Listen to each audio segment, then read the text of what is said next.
Could dress better, man. This is how I dress. Okay. What are you talking about? This is how I dress. This is how I dress. This is, yeah. But I wanted to sit with you today just to talk about how you built a legendary personal brand.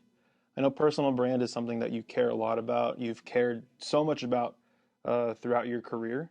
And as someone who is, really barely getting started on this, that's why I want to have these conversations, is to learn from people who have been doing this for a long time and have executed very well, and just getting information, insights, on how you've done that. So I guess just start from the very beginning as a kid. Paint the picture of who you were growing up in Louisiana. Well, I don't think I had that vision when I was a kid. When I graduated from college and I went into the real estate and then later markets world, is I knew I had to have an identity. No one thought like that back then. And my brand was, I'm from Louisiana. Make no jokes. I joke about it all the time. Where I come from, they didn't teach me to read or write well. I ain't never learned that long division because that carry stuff was too much of a challenge. But we know how to tell stories. So everything I did was to reinforce the image and the brand from Louisiana. Everything. And I never deviated from it. And over time, you can continuously refine it. As I watch people today, I'm never sure of their brand. It changes. And it takes consistency and repetition to foster that notion and that name recognition. As I said in you asked me before, I said, if you ask 20 people, what's the first thing that comes to mind when you mention my name?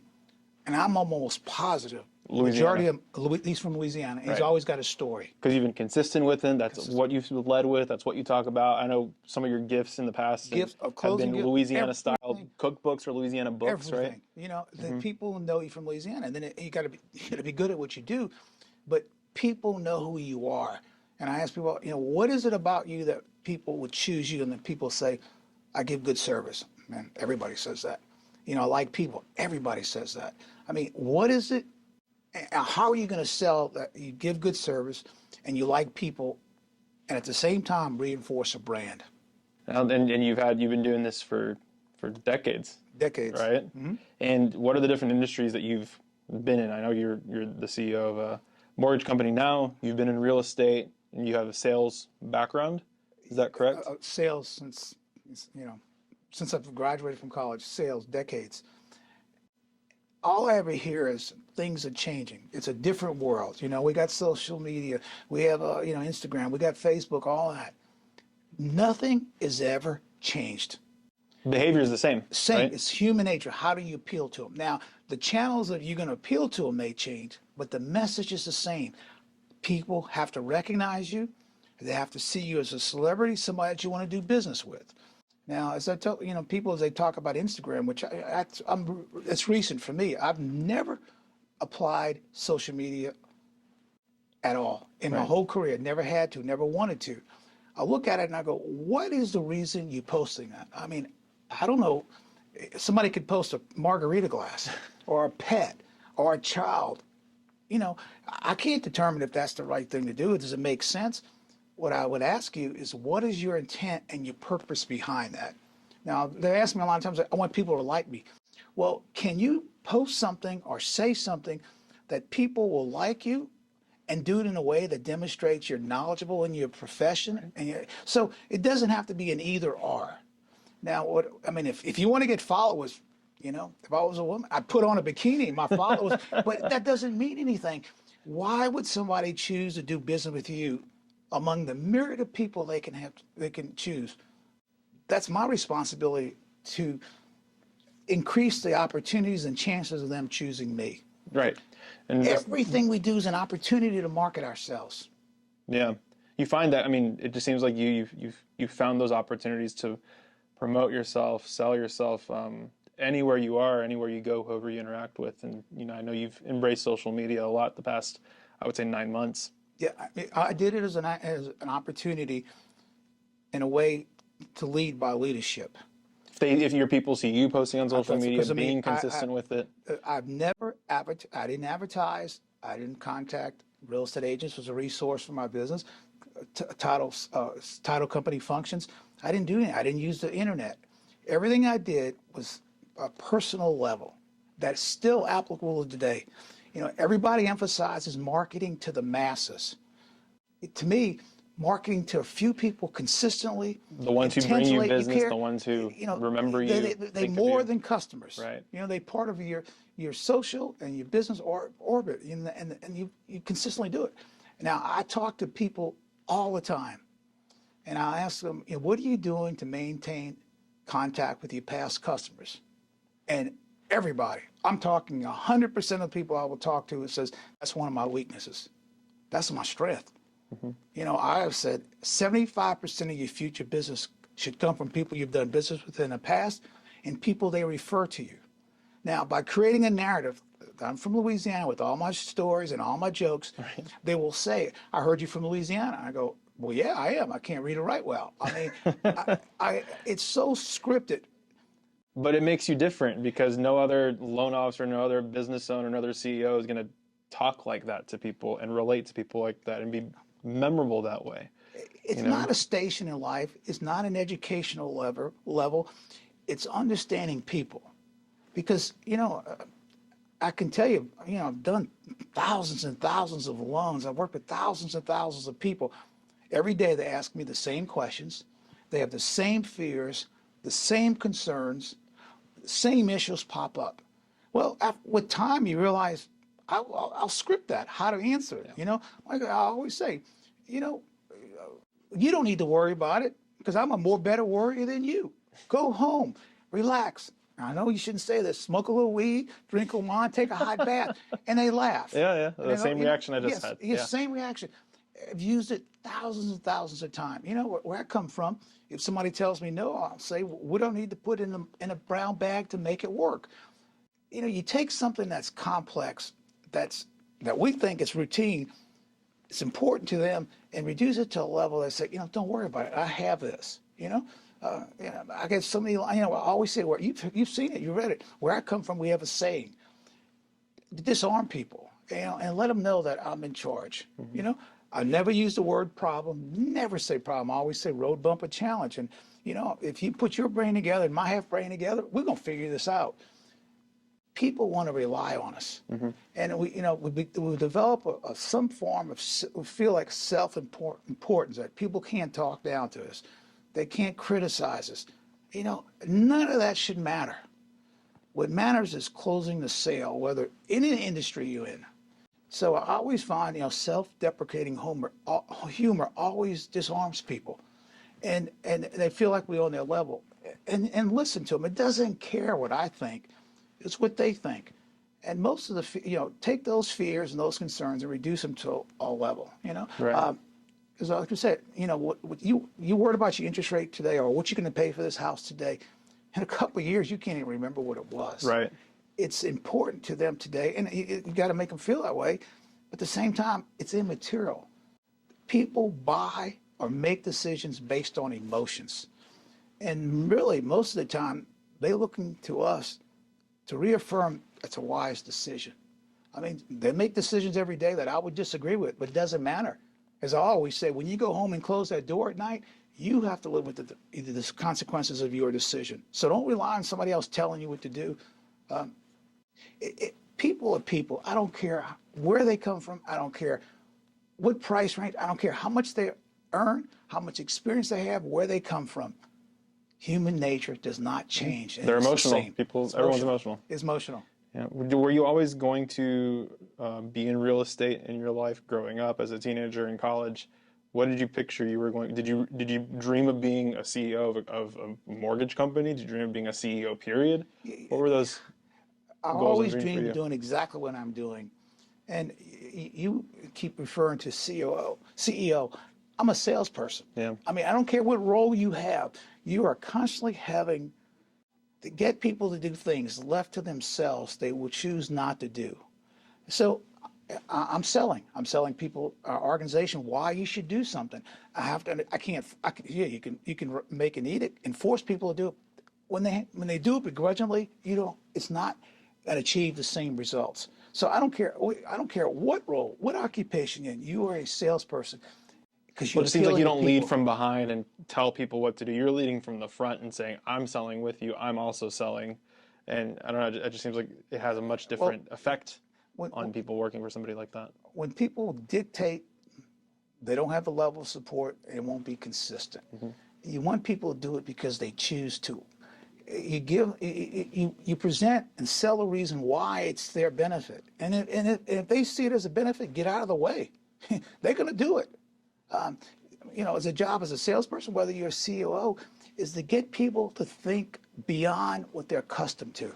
That's all it is. I mean, we limit ourselves based on how we grew up, where we grew up, what our parents taught us, everything. And they become blinders and they become roadblocks. And we have to do getting people to buy a home, get a mortgage, make a decision, join us or whatever, is getting them to see down the road the possibilities. You just got to make a choice and trust. You've heard me say it 1,000 times. It always works out.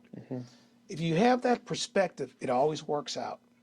People can easily identify problems. Everybody identifies problems. Getting them to identify solutions, that's the challenge. That's what a salesperson has to overcome. Yep. Yeah, it's funny just sitting here with you because, I've been able to get to know you really well over the past nine months. You repeat the same things over and over and over. It's the same lessons being told 1,000 times. So a lot of this stuff I've already heard multiple times. But are these things that you've developed over time? Are you saying the same things now that you were saying 20, 30 years ago? It's funny, in my office, I have notes that I've taken 30 years ago that I still use today. Well, what kind of notes? On how you view things, understanding the customer. Responses to Responses, issues, to challenges? Challenges. Yeah. And I've written articles for decades now, and they just as relevant today as they have been in the past. I mean, everybody thinks things are changing. They don't. Sure. I mean, I have an article I used to write. I used to be a columnist in a newspaper, and I have one on my wall in 1998. I said I survived another year without the internet, because every decade it seems like there's a reason we're going to go out of the business. Technology, internet, you name it. Yeah. I'm never going to go out of the business. Nobody who focuses on that customer on a personal relationship basis, they're never going to go out of the business because people are going to come back to you. Yeah, well, it seems like that's what's paid off with building your brand, your personal brand, that you call it the celebrity status, and building that over time. That's a force that can go against any technology, any fad, any new shiny object that comes up that can disrupt the industry. It seems like investing in your personal brand has been what's gotten you out of through those difficulties, through those challenges every decade. You asked me these questions, and I told you at one time when I was managing a company, when I'd meet with my sales team on a monthly basis, one-on-one. After a certain point, planning the next month, it became evident people who were not committed and not suited for the business, and I would say, you probably don't belong in this business, and they'd thank me for telling me it was okay to quit because they didn't want to be there. They were here for another reason. And usually they had an account that they had to settle with the company. And I would always ask them, do you have any, at that time, cassette albums, any books that you attended seminars that if you give them to me, I'll credit them against your account? And I had bookcases in my office full of the same books. Tom Hopkins, Danielle Kennedy, Steve Brown, you name it, I had them. And some of them, the cellophane hadn't even been opened. I mean, and people would say, why do you collect those books? And I said, I want to use this as an example. These people attended these seminars, all of them. And look at them. The books have never been opened, and the cellophane has never been popped. Everybody has that desire, and they go to seminar, to seminar, to seminar, and they don't do anything about it.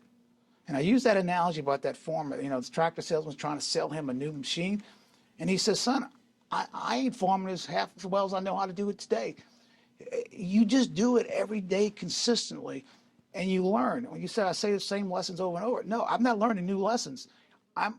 What I've learned is being reinforced over time. Right. So, I admit I'm very dogmatic because I've said it and I've done it consistently.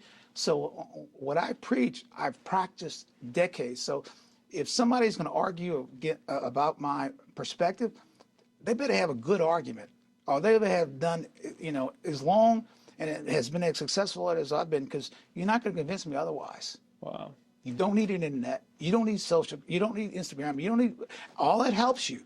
But if you don't know who you are and the intent and the purpose behind everything you do, you're wasting money. You're wasting money. Wow. They always sell us. They always sell salespeople that if you get one more customer, it's worth the investment. Or we make decisions based on the fear that if I don't do it, my competitors are going to do it. Man, that's shallow reasons. If I'm going to make that decision, spend $7,500 on a magazine ad, a lot of people would make any sense, but it might make sense because there's a specific intention why I want that magazine. So you cannot make a decision based on a billboard, a magazine, an Instagram post. You cannot make it independent from what is your overall goal, and you got to do it consistently. I mean, just do it. Took Nike over 20 years. Don't leave home without it. American Express, almost 20 years. You don't achieve that overnight. Everybody starts and they stop. I got to do this. I got to do this. No, same thing. Do it consistently. Do less of it, but do more consistently. Yeah, and I mean, I'm younger than you. I don't have the experience, but but that is something that I've seen in working with people building their personal brands, is that they want to see immediate results right now, or else it's not worth it. And that's just not how this works. You've spent how many years? Decades and decades and decades coming up with your catchphrases, coming up with your quotes, coming up with your stories, coming up with what you say when people have these objections come up or challenges or issues. That takes years of refinement. It takes years of perfection. You're still learning today, I assume. I'm learning, and you're learning how to pivot, how to retool, how to say this better, how to say that phrase better, how to make better social media posts, all of that stuff. And that's the mistake I think so many people make, is they just think, I'm going to invest in this, I'm going to do this, I'm going to start making videos on social media, I'm going to see the return immediately. And you get disillusioned when you realize, no, it's hard, because it is hard, because not a lot of people do this and are willing to invest the time, the decades, and quit.